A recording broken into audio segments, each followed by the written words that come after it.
যে হিন্দু মুসলিম খ্রিস্টান বৌদ্ধ আমরা সবাই একই বৃক্ষে ফুল এবং সেখানে অসাম্প্রদায়িকতার যে কথাটি বলা ছিল, 24-এর গণঅভ্যুত্থানে যে গ্রাফিতি লেখা ছিল সেখানে বলা ছিল ঘুষ চাইলেই ঘুষি, অর্থাৎ দুর্নীতির বিরুদ্ধে প্রতিরোধের যে আহ্বান সেই আহ্বানটি সেখানে ছিল।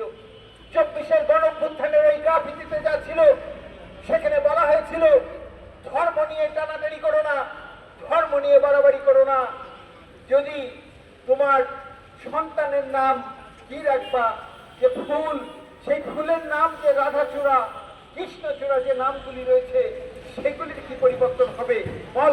মৌলানা ভাসানী সেই বিখ্যাত যে উক্তি, সেই উক্তি দেয়ালের গ্রাফিতিতে ছিল। দেয়ালের গ্রাফিতিতে ছিল যেখানে শ্রমিকের যে ন্যায্য মজুরি, সেই ন্যায্য মজুরি নিশ্চিত করার যে আকাঙ্ক্ষা, সেই আকাঙ্ক্ষা ছিল। কিন্তু 24-এর গণঅভ্যুত্থানের পরে আমাদের সেই আকাঙ্ক্ষা এক ধরনের সাম্প্রদায়িক শক্তি এবং তাদের পদলেহী যারা যারা এই গণঅভ্যুত্থানের নেতৃত্ব দানকারী শক্তি বলে দাবি করে, তারা অবশ্যই এই গণঅভ্যুত্থানের নেতৃত্ব দানকারী শক্তি নয়, তারা প্রতারক। তারা আমাদের আকাঙ্ক্ষার সাথে প্রতারণা করেছে।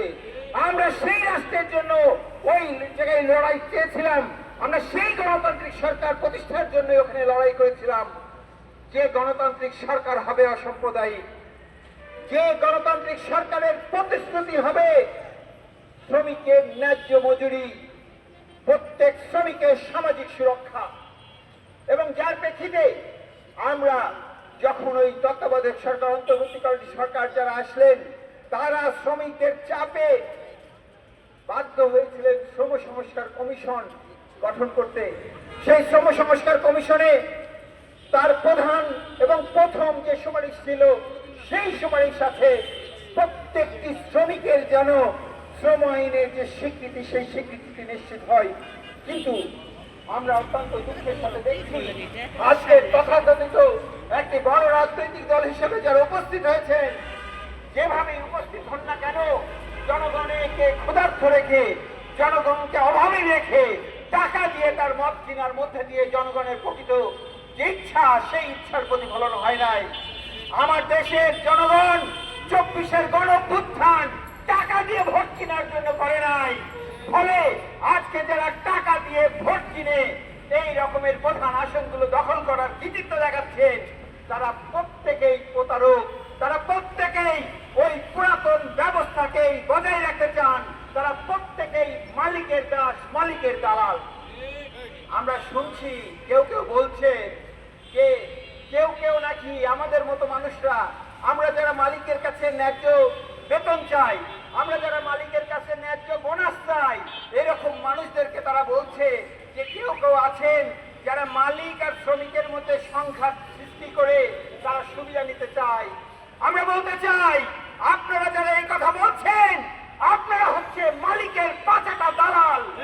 কারণ আমার সংগ্রাম ছাড়া, আমার লড়াই ছাড়া, আমার অধিকারের কথা বলা ছাড়া মালিক আমার ন্যায্য মজুরি দেবে না। আপনি এই কথাই যদি বলতেন, আগে যদি শ্রমিক কর্মচারী ঐক্য পরিষদ যে ন্যূনতম মজুরি 30,000 টাকা দাবি করছে সেইটিকে বাস্তবায়ন করে বলতেন যে মালিকরা 30,000 টাকা মজুরি নির্ধারণে বাধা দেয় নাই, তারপরও কেন রাস্তায় নামা হচ্ছে?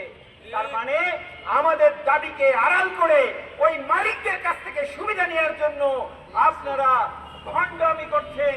আপনারা শ্রমিক মালিক ভাই ভাই এই স্লোগান তুলে প্রকৃতপক্ষে যে শ্রমিকের উপর যে শোষণ, শ্রমিককে যে বঞ্চিত করণ, সেই বিষয়টি আড়াল করার চেষ্টা করছেন। সঙ্গে বন্ধুরা, ফলে আজকে আমরা যারা শ্রমজীবী মানুষ, আমাদের আরো অনেক বেশি সচেতন হতে হবে। আমাদের যে বিশ্বাস, আমাদের যে ধর্মীয় বিশ্বাস সেটাকে ব্যবহার করে, আমাদের যে দেশপ্রেম সেটাকে ব্যবহার করে, আমাদের যে দায়িত্বশীলতা সেটাকে ব্যবহার করে ওই মালিকদের প্রতিনিধিত্ব যারা করে তারা যেন নিয়ন্ত্রণ না নিতে পারে, তারা যেন সমাজে প্রভাব বিস্তার করতে না পারে। আমাদের যে সংগ্রাম, ন্যায্য যে সম্পদ, সেই আমরা যে সম্পদ তৈরি করি সেই সম্পদের ন্যায্য মূল্য প্রাপ্তির অধিকার যে আমাদের রয়েছে সেই কথাটি তুলে ধরার জন্য আমাদের ঐক্যবদ্ধ হতে হবে। সঙ্গে বন্ধুরা, আমরা সংক্ষেপে আমাদের সমাবেশ করব। আমাদের সমাবেশের এই পর্যায়ে বক্তব্য রাখবেন